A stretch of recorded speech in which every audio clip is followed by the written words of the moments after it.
Hindi cinema ज्यादा better है या साउथ का सिनेमा? दिल्ली ज्यादा बेटर शहर है या मुंबई? चाय ज्यादा अच्छी है या कॉफी? इसी की लड़ाई की तरह डीसी वर्सेस मार्वल की लड़ाई भी तब से चली आ रही है जब से दुनिया में लोगों ने जाना है कि सुपर हीरो नाम की कोई चीज एग्जिस्ट करती है। आप क्रोनोलॉजी समझ लीजिए। इनके फैंस के बीच की लड़ाई वैसी है कि दोनों एक दूसरे के ब्रांड को बेस्ट प्रूव करने के चक्कर में खुद को बेवकूफ प्रूव कर लेते हैं भाई साहब कभी कभी।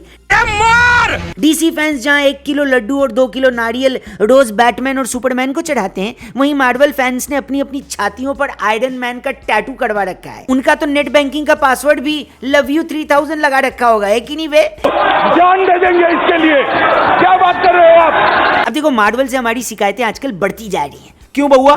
देखो, कई रीजंस हैं। उनकी सभी फिल्मों का टोन लगभग एक जैसा होता है और एक शेयर्ड यूनिवर्स बनाने के चक्कर में उनके कंटेंट में कई लिमिटेशंस भी होते हैं। लेकिन वहीं डीसी में डायरेक्टर्स की फुल फ्रीडम देखने को मिलती है। क्या बोला तूने? हाँ, आप जो कमेंट्स में स्नाइडर का नाम लिख रहे हो, समझता हूँ तुम्हारा दर्द भाई, लेकिन तुम भी ये देखो कि कैसे डीसी जोकर का सीक्वल बना रहा है जो कि एक म्यूजिकल है। कौन स्टूडियो ऐसे प्रोजेक्ट्स ग्रीन लीड करता है भाई? उल्टी सीधी बातें क्यों करता? उल्टा पैदा हुआ था क्या? इतना रिस्क तो बाबू भैया ने भी नहीं लिया था 50 लाख के लिए जितना ये लोग लिए हैं, कि नहीं?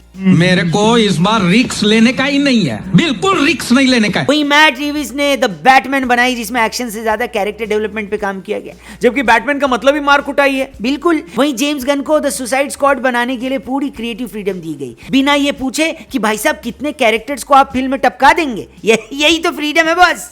अच्छा, हमको सिखा रिया है। और जिस क्रिएटिव फ्रीडम की बात बउआ कर रहा है ना, उसी क्रिएटिव फ्रीडम का रिजल्ट है पीस मेकर, जो यूएस में महीनों पहले रिलीज हो चुकी थी लेकिन इंडिया में अब हुई है, जिसको देखने के बाद एक ही बात बउआ बोलना चाहेगा। क्या? ये सीरीज नहीं बॉस, आर्ट है, आर्ट, जिसके लिए हम सभी को जेम्स गन को थैंक यू बोलना चाहिए। ये चीज तुमको मार्वल में कभी नहीं मिल सकती क्योंकि उनका फॉर्मूला ही एकदम अलग है। ये बच्चों के लिए बनाई सीरीज नहीं है बल्कि एक मैच्योर ऑडियंस को एड्रेस करती है। जहां पीस मेकर बोले तो जॉन सीना की कहानी द सुसाइड स्क्वाड के इवेंट्स के 5 महीने बाद शुरू होती है, जहां उनको जबरदस्ती एक ऐसे स्क्वाड में भर्ती कर लिया जाता है जो एक एलियन थ्रेट से लड़ रहे हैं। 8 एपिसोड की ये सीरीज, सारे एपिसोड तकरीबन 45 मिनट के आसपास हैं, जो हर एपिसोड के बाद इंप्रूव होते जाते हैं। कई सारे ऐसे कैरेक्टर्स हैं जिनको कैरेक्टर डेवलपमेंट का पूरा टाइम दिया गया है। लेकिन पर्सनली मुझे ये सीरीज और ज्यादा अच्छी इसलिए लगी है क्योंकि इसमें सीजीआई से ज्यादा प्रैक्टिकल इफेक्ट्स और इमोशंस पर रिलाई किया गया है, जहां जेम्स गन की राइटिंग टॉप नॉच है।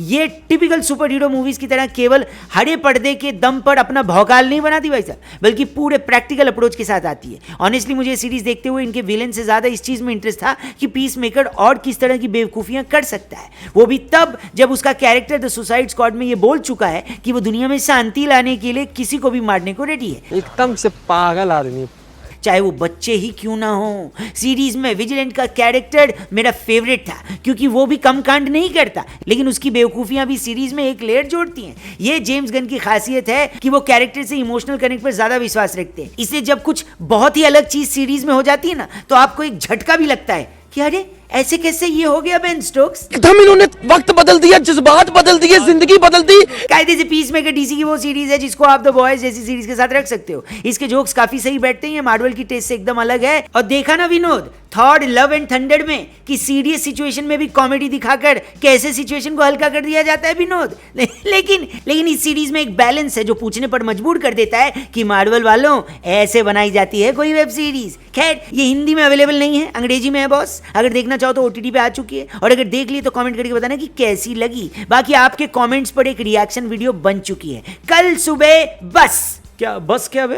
I mean 10 बजे वो वीडियो अपलोड हो जाएगी, देखना उसको जरूर। बाकी अब तक हमारे चैनल को सब्सक्राइब नहीं किया है तो प्लीज करना, कमेंट करके बताना कि वीडियो आप देख कहां से रहे हो। Thank you for watching, bye bye, take care, जय हिंद।